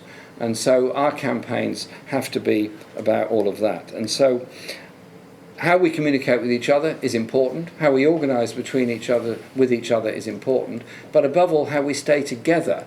Yes, there are lots of groups in the Labour Party, lots of groups outside the Labour Party, there's lots of unions, lots of different people. But at the end of the day, when you're defending a hospital, you don't really care what group anybody's in. You're there to defend the hospital. When you're working for some kind of wider campaign, you're there because you're working for it. We can unite and bring a lot of people in. Wouldn't it be great if it was the Labour Party that was often to the fore of these campaigns, rather than being the last people to join these campaigns at a local level? Let's be proud of what we are, proud of where we come from, but above all, pretty clear about where we're going. Okay, can we move on now to discuss international issues? Right. Lady in the orange. Working place now. I really want to say that I think the Labour Party will never be the same after this election, because I think we've changed it. And I think Jeremy obviously has changed the narrative. And I think we've won. We've won because we've proved ourselves that we are no longer willing to be silent. And we're off our knees, we're standing up and we're fighting for ideals. And these ideals have been in the Labour Party all the time. It's just that, as Mick said, and Libby, it's the structures of the Labour Party that have unfortunately controlled debate and stopped policy from moving on. Because Jeremy struck a chord, because he was always there. We were always fighting for our ideals, and in particular, the ideals of peace. Blair took us to war against terror, and introduced us to believe that war succeeds. Well, war succeeds in war. Bombing succeeds in creating martyrs who will then rise up against us. And why should we do that? These are people in all these countries. These are people who deserve peace, like us. We don't want to have a Labour Party that carries on intervening wherever in the world. And there are many people still in the Labour Party, unfortunately, who follow the same new Labour policies of Blair. I think we can overturn that because they're weakening. I heard some of the people who stood up and said, oh yes, we have to have this war against Iraq. And they're saying, oh no, that was a mistake. So we still have power, and we have enormous power, and I think we already win. Thank you. Any contributions on international? Yep. Yeah, there's been a lot about the economy and everything else, and the youngsters and all that. One thing that's been missed, I think, is about the elderly residents, and especially the disabled ones. Because at the moment in time, if you're terminally ill in hospital, you come out, we've got aftercare service, that is limited. And then after so many weeks, I believe it's 6 weeks, you then get assessed to how much money you've saved. So if you've lived a frugal life, you save some money, you're penalised by it.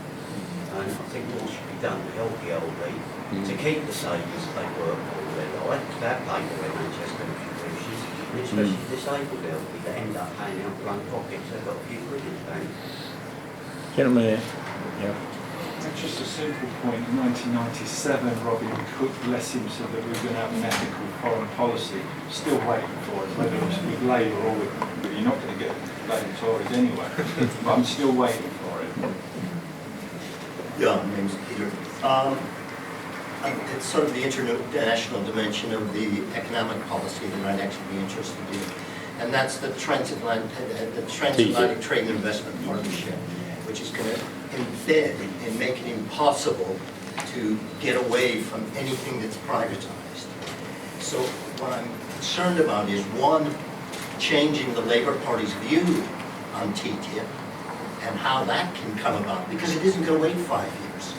If it's next year or later this year, how is it going to happen and happen quickly? And the other thing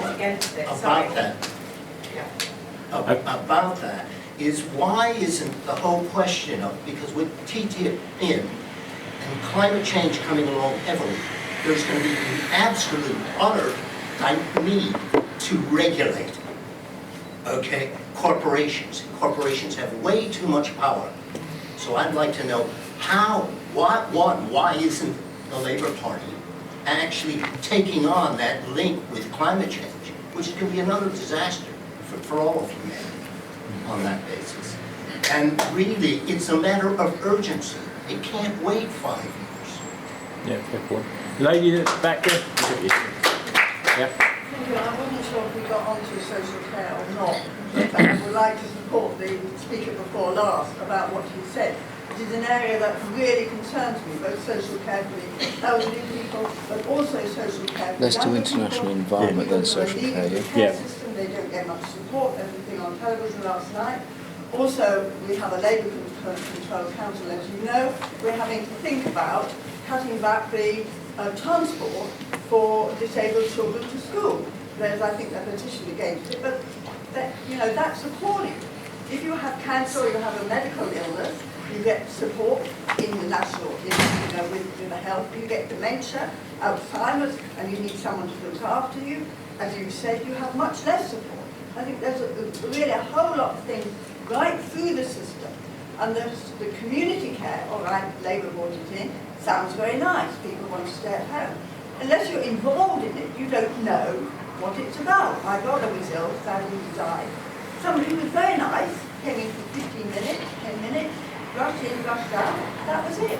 They didn't get for their transport, they weren't there long enough to do anything, they were on very low wages. That's not care in the community. So I do hope Labour, Jeremy, I'm sure you support this, I'm not arguing with you. I do think something needs to be done, and the debate needs to be much higher, because unless you experience it, you don't actually really know much about it. Okay. Look, to save time, let's group the three subjects together: the environment, social care, and internationalism. Yeah. Okay. So I think the lady at the back had a hand next, and there's one here. Yeah. Firstly, I second the concern about the trade and investment partnership, and we can't have something to become burdened by treaty obligations that will prevent us from imposing any regulation corporations don't like, allowing them to sue the government. Also, another thing I would like to ask about the subject of foreign policy is national foreign aid. To what extent does the Labour Party invest in foreign aid with the intent of improving infrastructure in foreign countries and trying to prevent the kind of destabilising wars that we capitalise on? Okay, lady over back there, then two guys at the front there. Hi, I'd like to ask what your stance is regarding membership to the European Union. I was born and brought up in Germany, and I've always been pro-Europe. And I've been watching the crisis, well, we've been watching the crisis unfold in Greece, and we've been quite appalled at the way the Greek people have been treated. So, you know, I know that obviously we've got this notional referendum coming up, which is, I don't know whether it's a PR campaign on behalf of the Tory party, whether there's anything really genuine in them actually getting us to leave the EU. But I'd really appreciate what your opinion is on our relationship with the European Union, whether or not you think the European project is dead.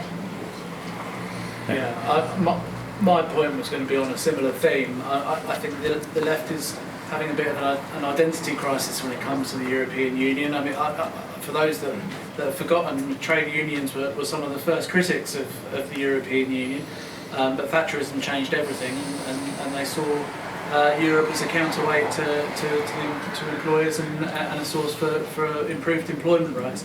But do we now think that Greece and TTIP, these things have showed the European Union to be what we've always known them to be, which is a capitalist club? Is Owen Jones right that we need to campaign for a Lexit? Well, I just echo the last two questions. I think it's a very difficult area. And I'm very interested, I'm one of your biggest supporters, so I'm really interested in what you think. I'm pro-European, and I would like the Tories exploited on this issue like no other. And I got a text from your campaign this morning saying, do you believe in education? Do you believe in the abolition of maintenance grants? Which of course I do, of loans. And you've put on the top, like other sensible European countries, including Scotland and Germany. And I saw those two and I thought, can you, Jeremy, link these two, education, education, environment and Europe together to expose the Tories for the scum that they are? Do you mean that? Lady here, yeah? Yes, on the subject of TTIP, I'm involved in a campaign against it, and the Labour Party has rejected the section on the NHS, which is good, but I would like to see the Labour Party as supporting the whole of the abolition of TTIP and the influence that it has with these secret meetings and so on. I would like to know what your view is on that. Okay. Guy at the back there. Yeah. Yeah. Yeah, I think my answer, Europe, I mean, I'm opposed to a lot of things that I like to do. I'm actually pro-European. I think we should reform Europe rather than pull out of it. Because under Thatcher, we couldn't get nothing through. If it wasn't for Europe, it was some of the health and safety legislation we had and the social stuff, we'd have been right up to disappointed with some of the statutories we're bringing in. It was Europe that stopped that. I think the way they treated Greece and other countries, from Irish background, my family are Irish, I was disgusted what Europe said, Ireland, Portugal, Spain, and this British government charging the Irish 26%, and then they're going to pay that back. Is that the reason why we should pull out of Europe? Or the reason why we should actually stay in it and reform it?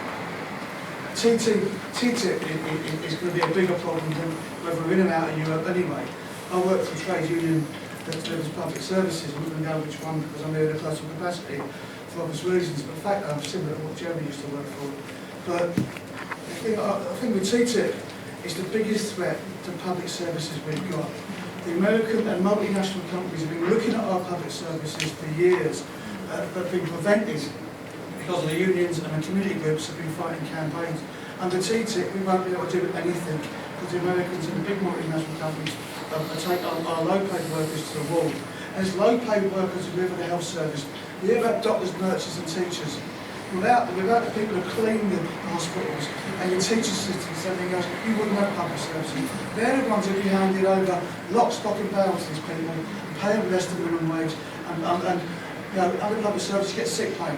companies like Medivest and the others, for years have been resisting sick pay, so trade unions have stopped them. The Americans are coming, some of the big companies, and we're going to be in trouble. Our low-paid workers in the health service have been in trouble. So I say, Jeremy, I think we should stay in Europe and fight to reform it. I know we might not be out 100%, but the fact of that is TTIP is the biggest threat we've got. Within the Labour Party, we're burying our heads in the sand and ignoring it. We should be going through the Labour parties and making Labour parties set up, let's be different, let's oppose something the Tories support for change. Yeah, lady here. At the last election, there were more people voting Lib Dem, Labour and Green than were voting Tory.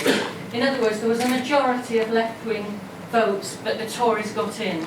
I'd like to know if there's any strategy to have an alliance, a progressive alliance for the next election with the Greens and the Lib Dems to see if we could actually get in power and get rid of the Tories once and for all, and then perhaps change the electoral system so it's more representative.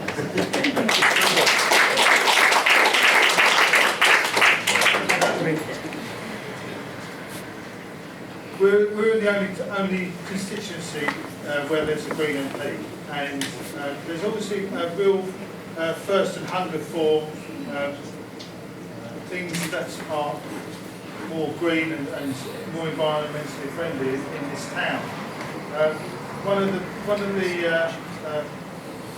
really important things that could solve a lot of problems that we've got in terms of economics and climate change and other issues is to have a real public discussion about how we can create real energy and investment in the type of technologies which can produce the power that we need. Because I know Jeremy was saying earlier that what we need to do is we need to use less power. The problem is that there is a thirst for more power, and we have to recognise the fact that that is happening. And we're quite lucky to be where we are in Brighton, that there is that thirst for that type of technology through, which has been expressed politically. And we've got a sea which moves all the time and could be used to create energy, or you can tap into that energy. We've got a wind that blows all the time, and you could tap into that energy. There's lots and lots of ways. Sun don't shine too often, unfortunately. So tapping into that is not the best thing, but there are lots of ways in which we could develop those ideas, and I think that's something we should discuss a bit further. Lady in white. Yeah. Thank you. I just wanted to endorse the point that I was going to make, that this lady made, that although we know that there are some green policies that we may not be happy with at the moment, we are in principle, I think, with them on their concerns with the environment. And I would like us to start considering whether we can't make that kind of alliance with the Greens and the Liberals. We could be in a very strong position to do it. I think the Liberals would run to us with great delight.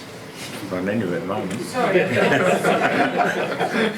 Any levels of it, normally I never know. But can I just say to everybody, I work on the Twitter feed every day for the WOW campaign. People are scared to death, frightened to death. The sick and disabled are petrified. And with the new ESA that's just come in, so any support to any of them campaigns, please do lend your support, because they really are suffering. Sorry.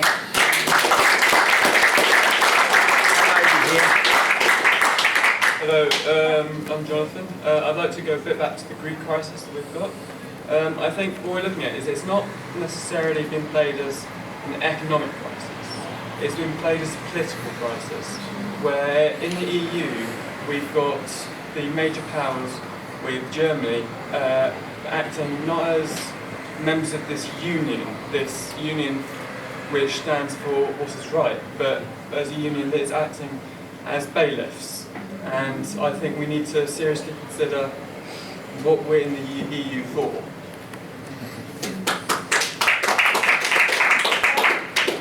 Just a couple of things based on, during the election, there were a couple of things, well, I just finished my first year of uni, just to give a bit of context, and two things that really struck me about being at university with a bunch of different sorts of people. First was I was in the cheapest halls of residence in London, which weren't that cheap, obviously, but still. They had, and I'm friends with a lot of people with a lot less money than me.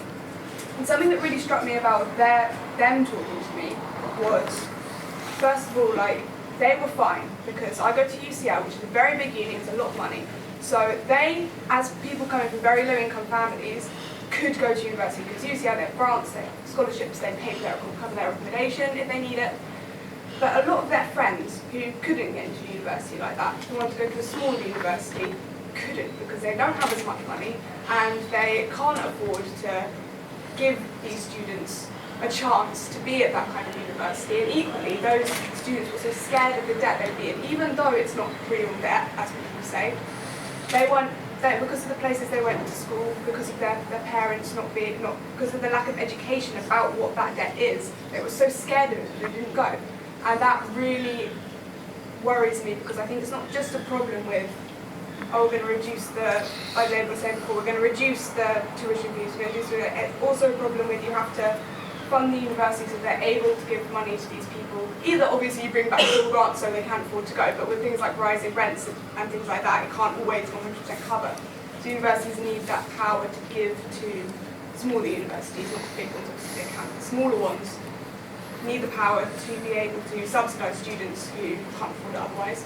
Another thing that really struck me, especially over the election, is that I'm obviously quite involved in politics, always have been, but there are a lot of people from backgrounds that weren't at all involved in politics. They had no idea, especially one of my friends. And one of my friends, and had she not got involved with me and my other friends who were very involved, she wouldn't know at all. And I think that's a big, big problem, because there's this whole thing with 60-odd% of young people not voting, even though they're eligible, because there just isn't, there's no, like she had never, it really sounded she had never in her school life been like told about it, about the parties, about how it works. She just had absolutely no idea. Should be on the national curriculum. It should be on the national curriculum, it should be, because that just, and then another thing is that there are a couple of people that equally have never been told anything about it, and they'd read the media, their parents read the Sun, so they read the Sun, and they were just like, and they didn't know anything about economics. To be honest, I don't really know anything about economics. But they understood what the Tories were saying about economics. They put it in such simple terms. Even if you don't understand it, you can still think, oh yes, that makes sense, that's logical. Even if it's way more complicated than that, and there's a lot more other stuff to it, which the Tories hide. But people like that, not stupid people, they go to UCL, they're not stupid people, they just don't understand it. And then the Tories use that to their favour. So as a Labour Party needs to be convincing next election that that's wrong and that something else is right, and it needs to be simple. Yep. Go there and then I'll bring Jeremy. Yep. You've got his head The reason we have a Green MP here is because she's had the guts to put forward the sort of policies that a lot of Labour people actually agree with. Yeah. She's not timid. She doesn't mind being dismissed as a crank or as marginal. She keeps putting her point across strongly and confidently. Sorry, but I actually helped the Green campaign here. They had hundreds of young people totally engaged. It was a fantastic campaign. That's the sort of policies Labour should have the guts to put forward, instead of constantly apologising for being a bit left-wing sometimes. Okay, Jeremy. Well, I don't do too much apologising. Sorry. Probably knows that. We're going to have a few minutes at the end just to discuss organisation, but that shouldn't take us too long. It's really good. We've had 32 contributions already this afternoon in this meeting, and that is really what I want this whole campaign to be about, is so that people do have an opportunity to put forward their point of view and have a voice. I'm not quite sure how far we've got with it, but we want to have an interactive website as part of the campaign where people can put forward policies and ideas and information, so on housing, on all the other things that we've discussed here, because we surely need that degree of conversation, and let's use the technology that's available to us to make sure we can all understand it all very, very quickly indeed. So we're not just talked down to, it's something we spread out amongst each other, and I think that's one of the great things that's already happened around this campaign. There's a lot of things to reply to, but if I could deal with it in this order. First of all, on environmental issues, there's not been that many questions at any of the hustings about environment, which I find rather sad. Well, depressing actually, because you think about the state of the world, we are in the midst of an environmental crisis. We're in an environmental crisis of air pollution here, to some extent, to a massive extent in urban India and urban China and many other countries.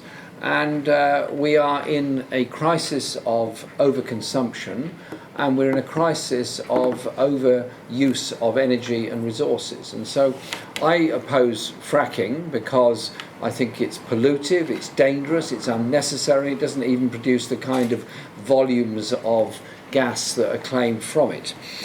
And so I think we have to think very, very carefully about that. But we also have to think very carefully about what we're doing in the long term. Isn't the issue not always going searching for new sources of energy, but to be more considerate with the amount of energy we use, what we use it for, and how we use it? So I'm not saying everybody should be like me and ride a bicycle everywhere, because that's not appropriate for everybody. But it does mean efficient public transport, it does mean efficient vehicles, it does mean generation of energy wherever you can do it. And so I always feel very angry when I go past a field that's been given over to PV panels to generate electricity.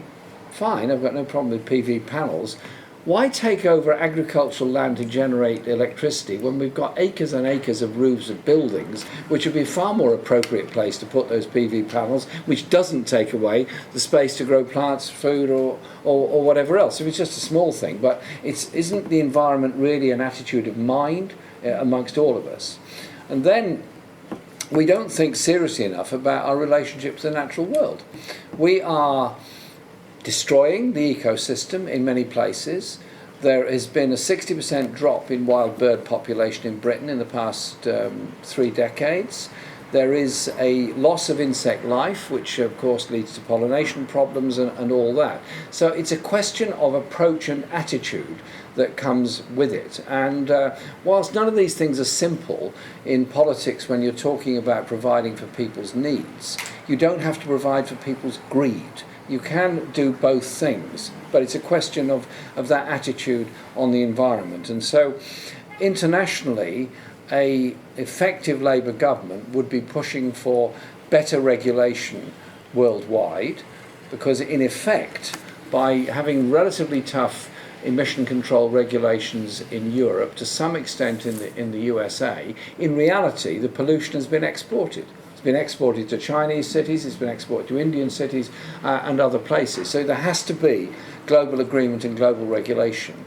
There also has to be global regulation of the sea, all of it, the whole of all of the oceans, not just so they're not a dumping ground for every piece of rubbish that anybody can't think of getting rid of anywhere else, but because of the degree of overfishing and the loss of the biodiversity of the seas at the same time. And so none of this is easy, because at one time you're sort of competing against the those that wish to make a great deal of money out of it. You're also competing against consumer needs. But you know, you have to go for it and educate people as best you can. And so protecting the natural world and protecting our environment is something that I think is absolutely crucial, not just for what we believe in, but for our very survival in the long run. You cannot go on polluting the planet in the way that we are and not expect it to be a comeback to all of us at some point in the future. And so we then go on to the other issues that raise internationally, and the one I want to bring up first of all is TTIP, Transatlantic Trade and Investment Partnership. My wife Laura here is from Mexico, and they've been through the experience of the North Atlantic Free Trade Agreement, NAFTA, pushed by Clinton and Gore, with the support of the then Mexican president, indeed probably the current Mexican president. The effect of NAFTA was deunionization and deindustrialization in the USA, impoverishment in Mexico, and lots of companies opening up very exploitative factories on the border zone between Mexico and the USA. Who has lost because of TTIP? Organised labour in the USA, migrant labour in the USA, workers in Mexico. Who has benefited? Global corporations that are offshoring their accounts and moving their profits somewhere else. That is the opposite of any kind of fair, decent trade agreement that's been reached. So if you want to think about that. That's one example. TTIP, well, what's the basis of TTIP is investor protection. The investor protection is that anyone that invests, any company that invests in any country that's part of TTIP, must have their investment protected. And so if Monsanto came to Britain, well, they are in Britain already, suppose they came big time into Britain and they wanted to produce GM crops, and we then introduced very tough regulations saying no GM crops at all, and they say, well, we've invested lots of money in GM crops, who are you to take it away from us? We will take you to the Investor Protection Court and your government will be fined for you restraining our ability to produce these things. And if you think it's far-fetched that a corporation can take a government to court, I'm not quoting any great left-wing government here. Philip Morris taking the Australian government to court for plain packaging of cigarettes ought to be a warning to all of us on what actually happens when that goes through. So why is TTIP being negotiated in secret? Absolutely in secret between the US Trade Department and lots of companies in the US, the EU Trade and lots of companies in Europe, parliamentarians on either side of the Atlantic. The very small number that are allowed to see the documents are not allowed to copy them, not allowed to take them out of the room, not allowed to talk about them. Huh? Sorry, hang on. What kind of world do we live in here? And so, I think we should be very, very cautious of TTIP. Now, it is presented as an attack on the NHS. Yes, it is an attack on the NHS. It's an attack on every public service, for that matter.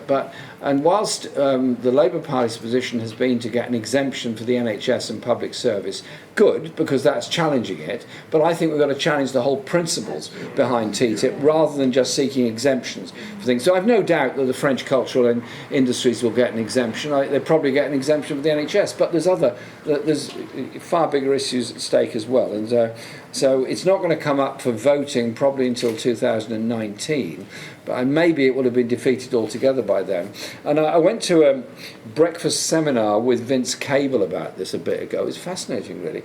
I mean, he went blathering on for about, well, it seemed an eternity, actually, about it, and then stopped and took questions. So I stuck my hand up and sort of went on about workers' rights, environmental conditions, and he said, well, we're protecting this, we're protecting that, we're exempting this, exempting that, and so on. So I said, well, how come nobody out there believes you? And he said, well, it's a very sad thing that out there's a lot of people, we send them information, we send them material, we're trying to help them and convince them what's going on. And you know what? They prefer to believe War on Want or Oxfam than us. And I said, well, why would that be then? I can't imagine such a thing. So when we do trade agreements, why don't we do it the other way around? Okay, I'm not against trade agreements between countries. It's fine, absolutely fine. It's a good idea. So why don't we do a trade agreement that says, okay, these are the prices we're going to agree on products. These are the products we're going to trade. This is how we're going to eliminate poverty. This is how we're going to improve education. This is what we're going to do about human rights. So it becomes an agreement that is beneficial to the entire community rather than a trade agreement that makes it easy for very big business to destroy smaller businesses, cooperatives and all the other things that go with that. It is possible to construct such trade agreements. They've been tried in some parts of Latin America and other places. Let's use our creative imagination about that rather than just use our creative imagination. Very quickly, because we've got much longer. On Greece and ECB, well, Greece is in a humanitarian crisis now. And it is a humanitarian crisis. The poverty levels are extraordinary. 50% of young people out of work, 25% overall unemployment. Unbelievable numbers of people sleeping rough on the streets of Athens.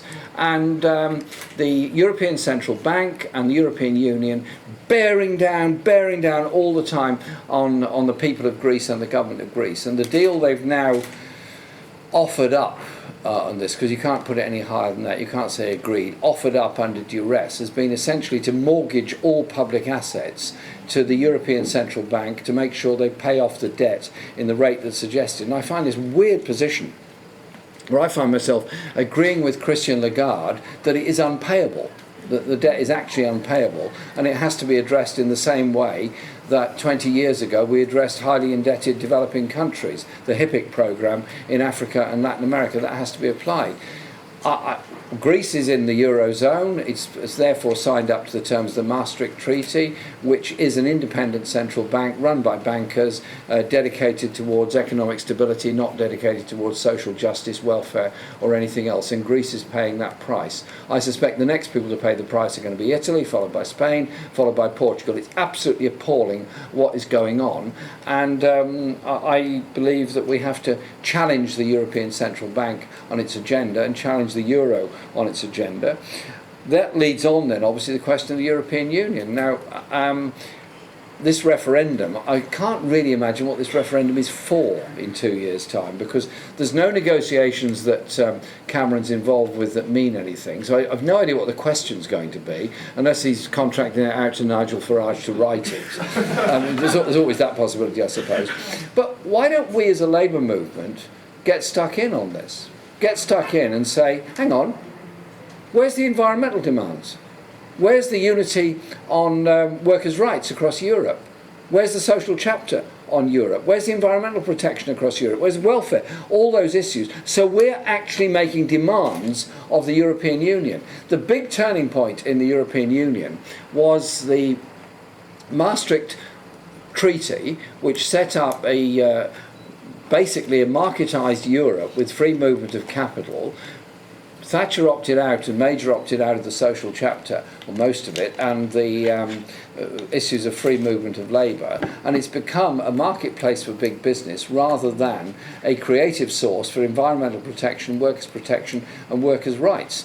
I would like to think that we can make demands for a workers' and social Europe kind of agenda rather than waiting for Cameron and Farage to come to some kind of deal before we have a referendum on it. So I think we want us to be stuck absolutely in there on it. And there are some issues that have clearly got to be agreed Europe-wide, one of which is environment and law of the sea and all those kind of things, but also this question of free movement of people. And if you go down the road of saying, well, which UKIP do, I suppose, that European workers should not be allowed in Britain, well, if you take that to its logical conclusion, what do you think the Daily Mail would say if 2 million people, British people living in France or Spain and Italy and other countries, were suddenly told to go home? I could write the stories for them, couldn't you? So I think we have to support the free movement of people, support the free movement of workers across Europe, but also make our own demands for a social Europe well ahead of any referendum. So we're actually in there making demands rather than being spectators of this right-wing agenda that's being adopted by the other two. On the social issues that were raised, the question of the adult social care programme, the underfunding of it by the cuts in local government and the underfunding of it by the NHS, we're going into a crisis of adult social care where every hospital has more and more highly dependent, very vulnerable elderly people who cannot get out because there's no move on accommodation because the local authorities can't afford to pay for it. Every local authority social services budget is maxed out on adult social care, and it's resulting in cuts in other services just to try and maintain adult social care. There's an adult social care crisis going on all over the country. It is only going to be resolved when sufficient resources are put in. Maybe it should be put in through the NHS, and the NHS should run the whole thing. Maybe it should be joint funding with local government, but basically it's got to be properly funded. And I would say a word of caution to those local authorities that are being offered all kinds of goodies by George Osborne to become an autonomous county council in Cornwall, a northern powerhouse in Manchester, a Tyne hub, or whatever else you want to call it. All of those are accompanied by handing over of central government services without sufficient funding to run them. So it's going to be predominantly Labour local authorities that are going to be making decisions on the future of NHS services because they've been underfunded by central government. Beware of Tories bearing gifts. I say no more than that on it. The other issue, and I'll finish on this one, on benefit question, is the treatment of people with disabilities and treatment of people with mental illness conditions in Britain today. Mental illness is a product of lots of things, lots and lots of things, not unrelated to stress, to poverty, all kinds of issues surrounding that. And there are far too many people told community care, you'll be fine. The community care isn't there. All kinds of crises and disasters happen. We are reducing the levels of stigma surrounding mental illness, but we do need to spend far more money on the service as a whole. For people with disabilities, the cuts have been horrendous. The availability for work test has been brutal, has resulted in suicides, and has resulted in the most appalling treatment and demonisation of people with disabilities who need that support. Why can't we just be proud of the idea of a welfare state that is a wraparound welfare state that doesn't demonise people and doesn't stigmatise them? Things like the ILF being handed over to local government. Again, I'm not necessarily against local government administering it. Properly funded, they could do it very well. I've only heard of 2 local authorities that have ring-fenced the Independent Living Fund. All the rest haven't, and you know damn well what's going to happen. All the pressures on local government funding is going to be eaten up by other demands and other services. Who's going to lose out? Those people with disabilities that hoped they were going to be able to live independently with that degree of support. So there's an awful lot of campaigning work for us to do, and we're going to have to do it. That's really the message I think that comes out of our discussion this afternoon. There's a lot we can achieve. Internationally, we can achieve a lot more by being a force for peace and good and human rights in the world, rather than being an adjunct of the USA prepared to go to war around the world. There's a great deal we can inspire people and achieve with. And so let's be confident, let's be strong, but above all, let's keep informing each other and working together for those kind of common objectives. Let's make the Labour Party something people want to come to, want to be there as part of that discussion, want to be part of that campaigning about, and not be apologetic for what we are, which is people that believe in a society where everyone cares for everybody else and everybody cares for everyone. It's called socialism, I think.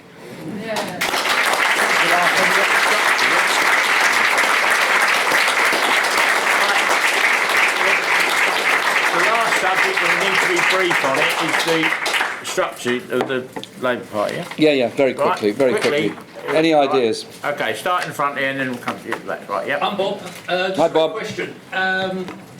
Organisation stroke constitution, if you don't mind. Will you reintroduce clause 4 back into the constitution of the Labour Party so it signifies the end of New Labour and the experiment that went badly wrong? It's incredibly tempting, and I think it's a really good idea.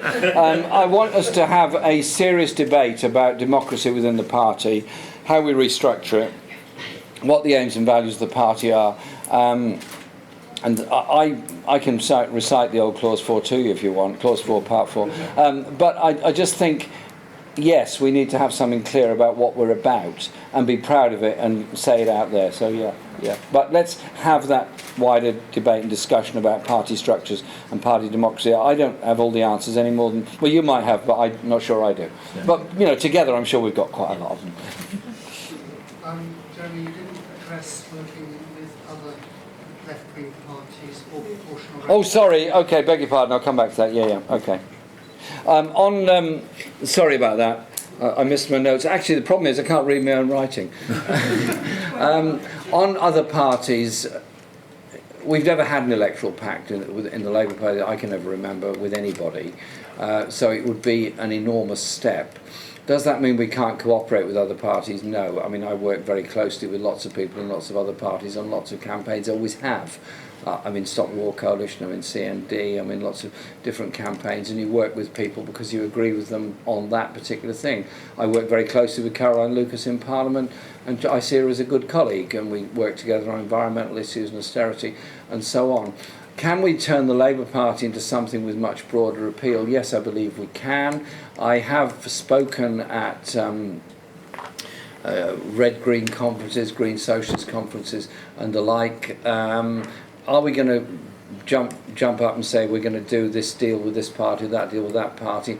I think it's a bit too early to say that. But does that mean in future, in a hung parliament, we shouldn't work with other parties? Well, obviously we're going to have to. That's the only way you can achieve any kind of change. What was interesting in the election was that when the television debates came up, there was actually an anti-austerity message being given by Greens, given by Plaid and given by the SNP. Now the SNP one well, I'm not quite sure where fiscal autonomy and austerity would fit together, but that's perhaps a debate for another day. But nevertheless, the message that was coming across was the majority of them were actually giving an anti-austerity message and getting a very good response electorally for it. I think there's a lesson there for the Labour Party that if we put over a serious anti-austerity message, we can win back a lot of those votes in Scotland. We can win back a lot of other votes of people who in desperation went to UKIP. I mean, UKIP aren't going to build any houses, aren't going to build any schools, aren't going to solve anything, but they're a kind of repository for those that have been totally put off by the lack of a clear message from us. I think we can win people back that way. And so let's sort of walk down the road together with other people and see what develops from that. Okay, on the structure of the party, yeah, is there... Right, guy, yep. No, guy in front of you, then you. Yeah. Yeah, you, yeah. Okay. A lot of the things that you're actually saying are wonderfully positive. I'm speaking from outside the Labour Party. Okay? And it requires change within the Labour Party in terms of so many of the things, as well as actually how it gets its story across. What I understand is you don't actually have a way, it's only at the branch level, there's an education policy. And that's actually how you change people's attitudes within the party. Is there any chance of getting a recommended education syllabus perspective for actually that would cross branches to actually move them on in terms of anti-austerity, in terms of the environment, in terms of the history? Okay. On that basis. I'm certain this has come up time and time in the past and probably pushed to the side. But it seems to me if some of these things you want are actually going to get and come to fruition, you're going to need to change people's attitudes within them. Okay. I think this election has shown one of the things that's wrong with the party. Last time we had an election and they got elected unexpectedly, so the powers that be changed the system to have it one person, one vote, including supporters. And Jeremy's campaign, and possibly Jeremy winning, is actually to genie out the bottle. Genie out the bottle is they try to control this election, and Jeremy and others have come together and we fought this. I think genie out the bottle is all the people paying £3. I say, if you're here with your £3, do us a favour, pay another 40 quid and join. Because together we can change this party. We can't change this party every 5 years. We have a leadership election where you pay your 3 quid and leave everybody else in there fighting the establishment. It's very lonely. As I said before, Carol Hakeley is on the National Policy Forum. We try to fight for the Grassroots Alliance in the South East. Very lonely out there when people say now we should do it, but not actually feeling part of what we should do. And a lot of people, there's a few old faces, a lot of new faces. My kids are 16, they're gutted, they can't pay their 3 quid and support Jeremy because you've got to be 18 in the contribution. How 14? Mine's 14 and 16, they're both signed up and both voted. You can. Age 14, I asked. Well, I'll give them a apology for like their captain.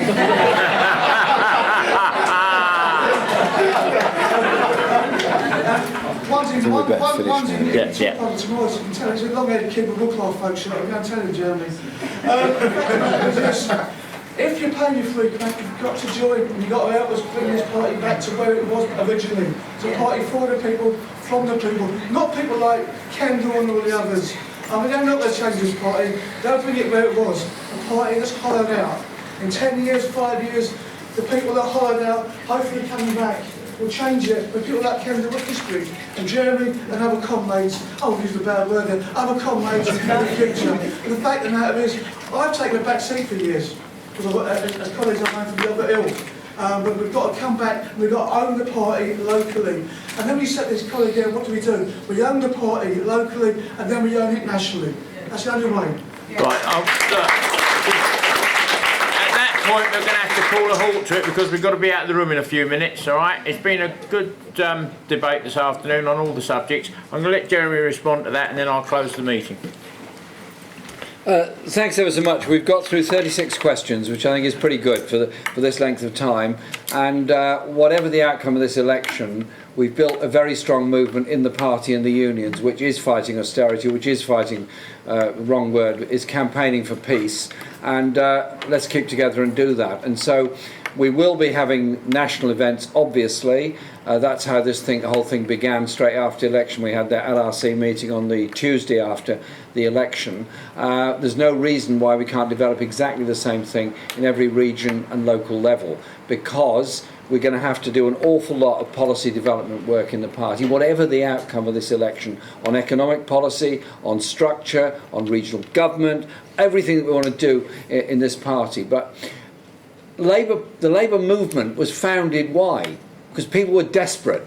They were desperately exploited, desperately isolated, desperately legally put down. And we've achieved an enormous amount. All the legislation, the National Health Service and all the other things that have been achieved have made a phenomenal difference to the lives of millions of people in this country. All of that is put at stake by this government and what this government is doing. 5 more years of it, what kind of NHS is going to be? What kind of welfare state is going to be? How much council housing will there be? What rights at work will you have? We will have lost the European Convention on Human Rights, we will have lost the Human Rights Act, we've lost a whole lot of stuff. Are we going to sit back and wait to be presentable in 5 years' time, or are we going to do something about it now and say we are opposing this budget? I'm going to be voting against the welfare bill when it comes up on Tuesday because it is simply wrong what they're doing. We can oppose things, and just because we don't have a majority in Parliament, does that mean we do nothing? No. You change the political atmosphere, you change the political debate. Other people begin to retreat when you're seen to be strong and seen to be purposeful and united. And so that is what we are turning out in this campaign. It's bringing an awful lot of people together in the most fantastic spirit and atmosphere. We can, and I believe we will, succeed in improving the Labour Party no end, because of what we're doing now and because of what we're going to do in the future. So thank you ever so much for inviting me along today. It's been absolutely brilliant. Tomorrow we've got London, hustings in the morning, and then I'm going to Tolpuddle Martyrs Festival in the afternoon, where we're doing a rally at the end of that. And so all these great Labour movement festivals are something we should cherish and value and support, because they help us to understand where we've come from. When we understand where we've come from, we understand where we're going. I think, and a final thought, let's change the teaching of history in our schools. Thank you very much.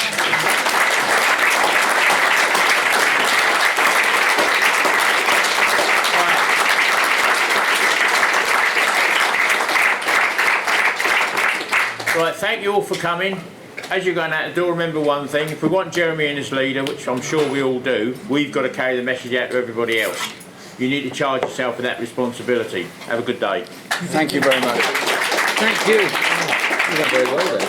Oh, we got through 36 questions. Yeah, it was all right. Cheers. Thank you. Really good questions. Thank you. Really good questions. Interesting, thoughtful, you know.